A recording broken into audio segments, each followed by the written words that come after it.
बिस्मिल्लाहिर्रहमानिर्रहीम, अस्सलाम वालेकुम। मैं हूं ईसा नकवी।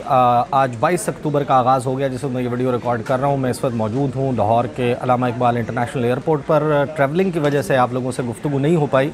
मैं अगरचे 21 अक्टूबर जिसका सबको इंतज़ार था उस दिन मैं लाहौर में ही मौजूद था और जलसे के ऊपर नज़र भी रखी, ऑब्ज़र्व भी करता रहा, लेकिन अपने ट्रैवलिंग शेड्यूल की वजह से आप लोगों से मुखातिब नहीं हो पाया। बहुत सारे लोग हैं, उन्होंने ट्विटर के ऊपर और यूट्यूब के ऊपर, कुछ लोगों ने जो है वो व्हाट्सएप के ऊपर मैसेजेस करके मेरी गुमशदगी के ऊपर इजहार हैरत भी किया। उन्होंने कहा कि आप कहाँ गायब हो गए, इतनी इंपॉर्टेंट डेवलपमेंट चल रही है। तो इस वीडियो में कुछ ऑब्जर्वेशंस आपके सामने रखूँगा क्योंकि इंतज़ार था सबको 21 अक्टूबर का कि मियाँ मोहम्मद नवाज़ शरीफ आएंगे और कोई करिश्मा हो जाएगा। करिश्मे तो कुछ हुए हैं क्योंकि पाकिस्तान की रियासत जो है वो घुटनों पर बैठी हुई नज़र आई और इंतज़ामिया सर के बल खड़ी थी मियाँ मोहम्मद नवाज़ शरीफ के इस्तकबाल के लिए। और पाकिस्तान की सियासत में, पाकिस्तान के सियासी मंजरनामे में मैं अक्सर ये कहता हूँ कि ये मुमकिनात का खेल है।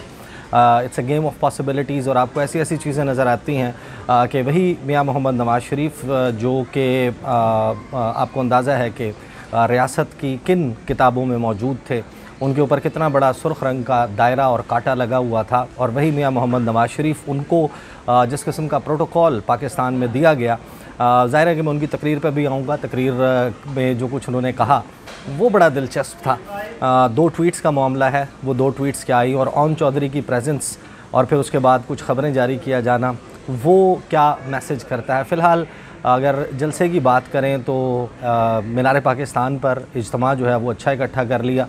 जन्नत के टिकट वादा किए गए थे कि जन्नत जो है वो कन्फर्म हो जाएगी, कन्फर्म जन्नत ही होगा वो शख्स जो कि मियाँ मोहम्मद नवाज़ शरीफ के इस्तकबाल के लिए आएगा। 1 to 5 मोटरसाइकिलें देने का कहा गया था। फिर उसके बाद खाबे, खाने, ट्रांसपोर्ट, ये सारा कुछ जब बंदोबस्त किया गया था तो बंदे तो वन ऑफ इकट्ठे करना, मैंने आगाज़ से कहा था कि मुस्लिम लीग नवाज़ जो है वो अच्छे बंदे इकट्ठे करने में कामयाब हो जाएगी। लेकिन असल गेम जो है वो इसके बाद शुरू होती है, 21 अक्टूबर के बाद, कि मियाँ साहब वापस आ गए। और मियाँ साहब की जो वापसी है और मियाँ साहब की जो ज़मानत है, उनका अच्छा कहें बुरा कहें जैसा कहें, उनका एक नज़रिया था, वो था वोट को इज़्ज़त दो। उस नज़रिए को उन्होंने कैद में भेज दिया और उसके बदले उन्होंने ज़मानत ले ली। कुल मिलाकर कहानी यही है कि मियाँ मोहम्मद नवाज़ शरीफ जो हैं उनकी तमाम तर तकरीर में कहीं पर भी आपको वोट को इज़्ज़त दो, कोई इस किस्म का नाम जिनका वो ये कहते थे कि मुझे निकालने वालों में शामिल हैं general Qamar Javed Bajwa, lieutenant general retired Faiz Hameed, Saqib Mian Saqib Nisar, Asif Saeed Khosa, Panama वाला बेंच, जस्टिस एजाजुल अहसन, इनमें से किसी शख्स का नाम उनकी ज़बान पर नहीं आया।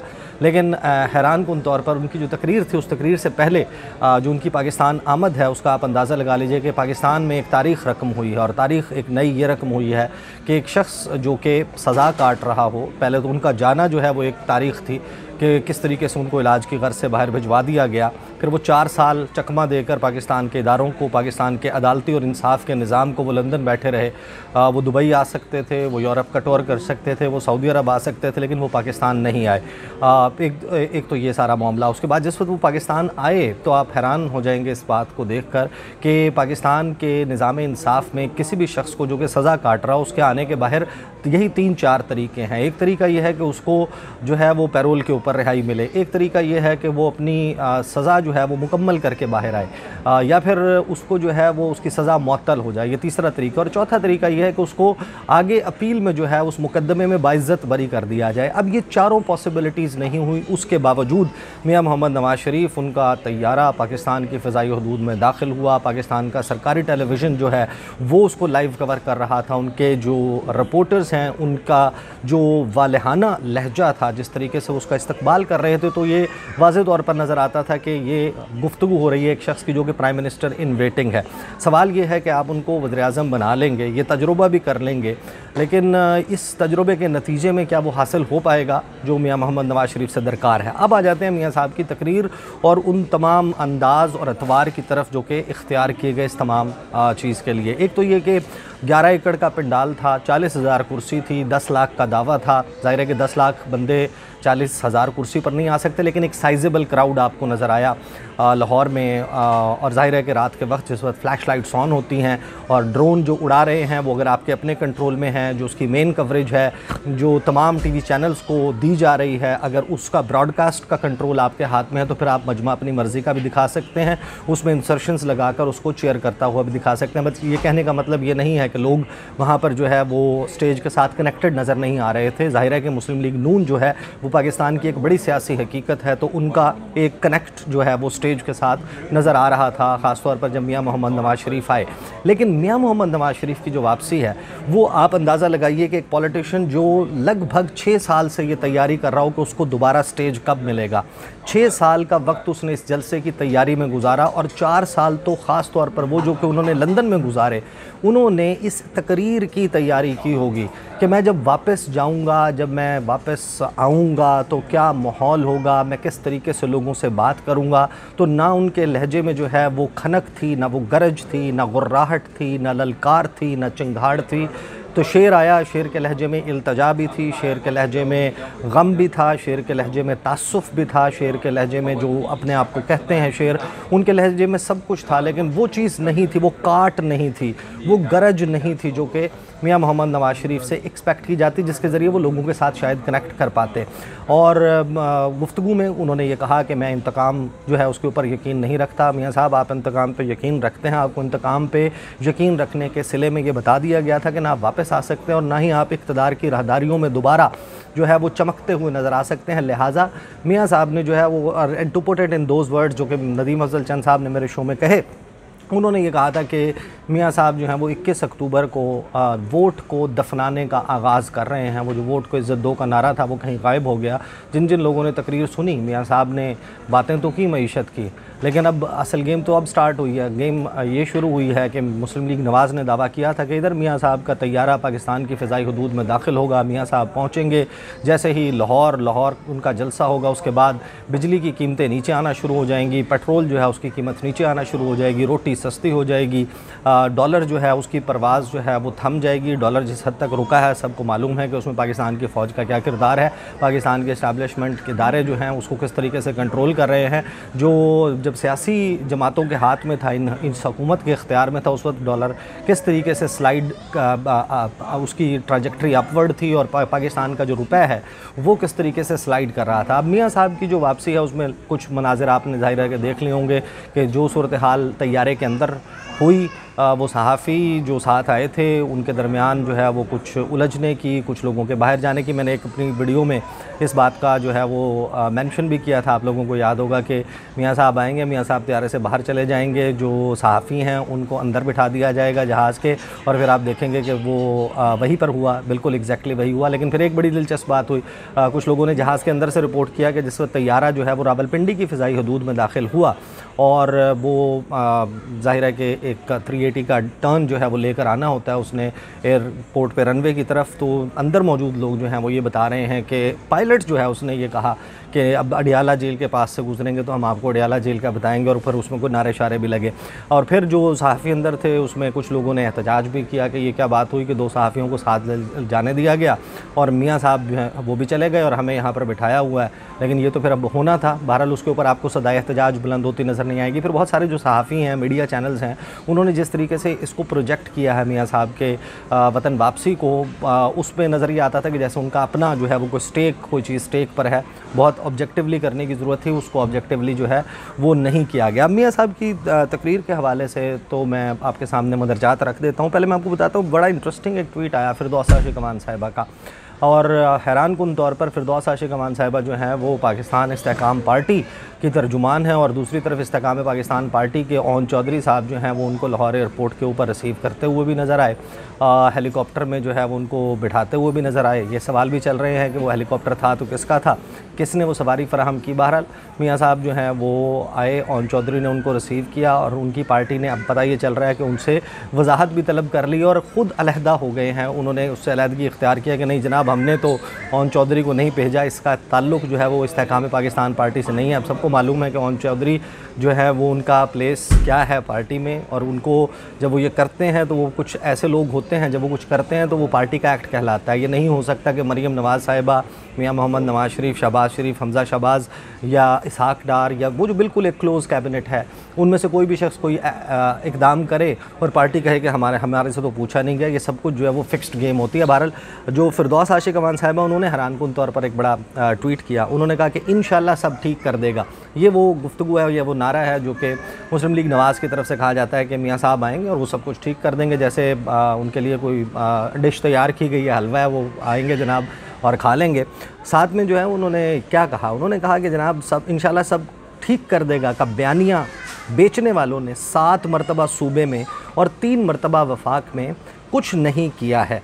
अगर कुछ किया होता तो आज ये दिन ना देखना पड़ता। 16 माह की हुकूमत में मुस्लिम लीग नून ने अवाम के वजूद पर जो ज़ख्म लगाए, काश नून लीग के कायद उसका कोई मरहम साथ लाते। अब हैरानकुन तौर पर इन 16 माह में इनकी इस्तेहकाम पाकिस्तान पार्टी के लोग भी जो है वो इस हिस्सा थे।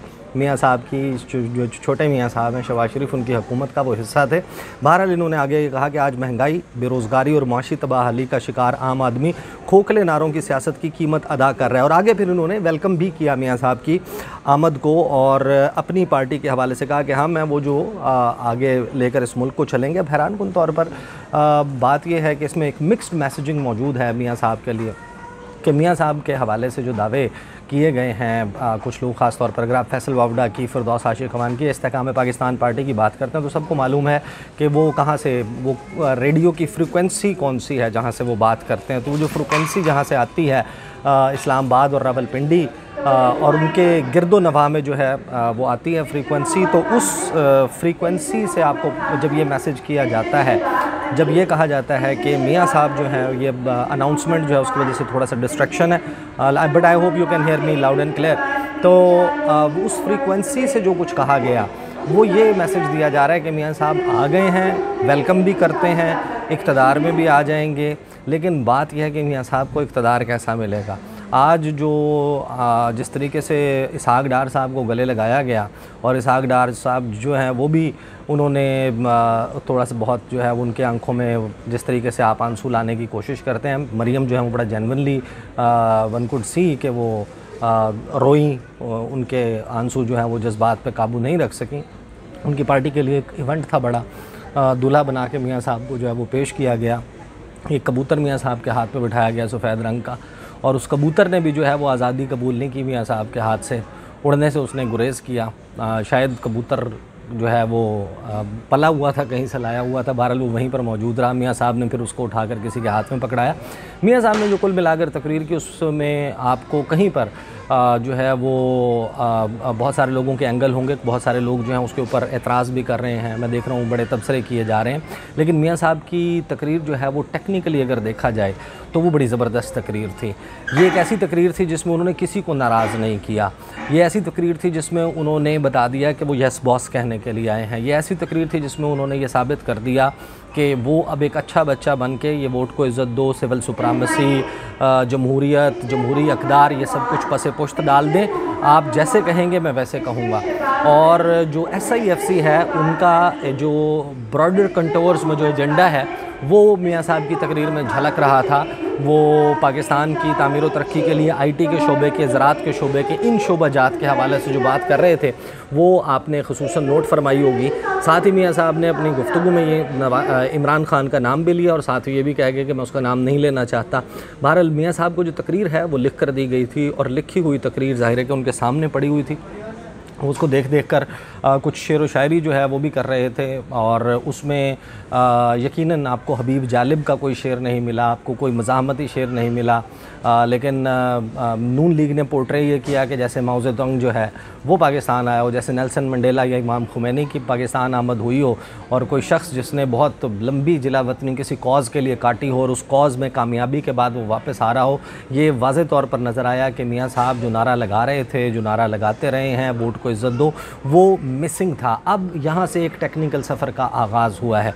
मियाँ साहब की वापसी जो है वो तो बिल्कुल एक नॉर्मल मरहला समझें। अब इक़्तिदार तक आना और इक़्तिदार कायम रखना, इक़्तिदार में मौजूद रहना, ये एक बड़ा ट्रिकी मामला है। जो इस वक्त पाकिस्तान के मौशी हालात हैं, जिस किस्म के जो है मिस्टर नवाज़ और मिस्टर शहबाज को जो है वो ढूंढा जा रहा है एयरपोर्ट पे भी, जहाँ पर मैं बैठा हुआ वीडियो रिकॉर्ड कर रहा हूँ। अब मिस्टर नवाज़ और मिस्टर शहबाज मिल नहीं रहे, और मेरा ख्याल है मेरी मिस्टर नवाज़ और मिस्टर शहबाज मिलेंगे भी नहीं। जो इस वक्त पाकिस्तान के मौशी हालात हैं, जो सूरत हाल है, इसमें मुल्क को इस गिरदाब से निकालना, अब एक बयानिया पूरा बनाया गया था नून लीग की तरफ से कि मियाँ साहब आते हुए गल्फ़ रियासतों का दौरा करके आएंगे, उनको जो है वो सऊदी अरब से कोई $25 अरब प्रॉमिस कर लिए जाएंगे, 25 अरब जो है वो UAE में उनकी पॉकेट में डाल दिए जाएंगे, 25 अरब जो है वो कतर जो है वो कर देगा, और जैसे ही वो शायद लाहौर लैंड करेंगे तो चीन जो है वो भी कहेगा कि $25 अरब, तो ये 100 अरब कुल मिलाकर कहा जा रहा था। और नून लीग बड़े यानी कि जो है वो हाई पिच में ये दावे कर रही थी, और नून लीग का एजेंडा प्रमोट करने वाले जो जर्नलिस्ट हैं, हमने उनके नाम मुंह से बारहा सुना कि वो ये कह रहे थे कि अरब डॉलर जो है वो आ जाएगा। और मियाँ साहब के लिए तो शायद बेताब हैं ये ममालिक कि जैसे मियाँ साहब पाकिस्तान में कदम रंजा फरमाएँ तो डॉलरों की बारिश पाकिस्तान पर कर दी जाए। लेकिन उनकी तमाम तर गुफ्तगू में इस 4 साल 6 साल के इंतज़ार के बाद जब उन्होंने स्टेज संभाला तो उसमें पाकिस्तान की मईशत के हवाले से दावे नारे सब कुछ तो बहुत था, लेकिन कोई प्लान ऑफ एक्शन नहीं था। उन्होंने नहीं बताया कि कहाँ से क्या किस तरीके से कर लिया जाएगा। बहरहाल ज़ाहिर है कि अब वन शुड नॉट एक्सपेक्ट कि वो वहाँ पर कोई उस निटिग्रिटीज़ में भी जाएँ, लेकिन कुल मिलाकर इस वक्त कहानी ये है कि पाकिस्तान में जिस शख्स ने गुज़श्ता रोज़ तकरीर की लाहौर मीनार पाकिस्तान स्टेज के ऊपर खड़े होकर, उसके लिए जो प्रोटोकॉल था, जो इंतज़ाम था, जो माहौल बनाया गया, वो प्राइम मिनिस्टर इन वेटिंग का है। अब ये बात बड़ी ट्रिकी है और समझने वाली है कि आखिर ये मिस्टर मोहम्मद शहबाज और मोहम्मद नवाज़ नहीं मिल रहे जनाब यहाँ पर एयरपोर्ट पे, लोग ढूंढ रहे हैं। तो ये बड़ा अहम मामला है कि ये कैसे मुमकिन है कि एक शख्स जो कि अपनी मकबूलियत में कम तरीन सतह पर हो, आज पौने 2 साल पहले की बात करें, मियाँ मोहम्मद नवाज़ शरीफ एक मकबूल लीडर थे, लेकिन पौने 2 साल की कम तरीन पॉपुलैरिटी की सतह पर रहते हुए एक शख्स किस तरीके से इक़्तिदार में आ जाएगा, चौथी मरतबा उसका वज़ीर-ए-आज़म बनना ऐसे ही है जैसे किसी शख्स की कॉरोनेशन हो रही हो, उसकी ताज पोशी की जा रही हो। तो देखते हैं जनाब आगे ये इंटरेस्टिंग मामला कैसे अनफोल्ड होते हैं। मैं चंद घंटे के बाद उस डेस्टिनेशन पर पहुंच जाऊंगा जहां मैं जा रहा हूं, और वहां पर जो है वो आपसे गुफ्तगू का सिलसिला जारी रहेगा। कुछ हम इंटरव्यूज़ वहां से आपके सामने रखूंगा, और ज़ाहिर है कि फिर वो जो रेगुलर और रूटीन में जो गुफ्तगू होती है आप लोगों के साथ, वो इंशाल्लाह जब मेरी वापसी होगी by the first week of November, तो इंशाल्लाह फिर वो रेगुलर सिलसिला जारी रहेगा। अब तक के लिए इतना ही, मुझे इजाज़त दीजिए। अल्लाह हाफ़िज़।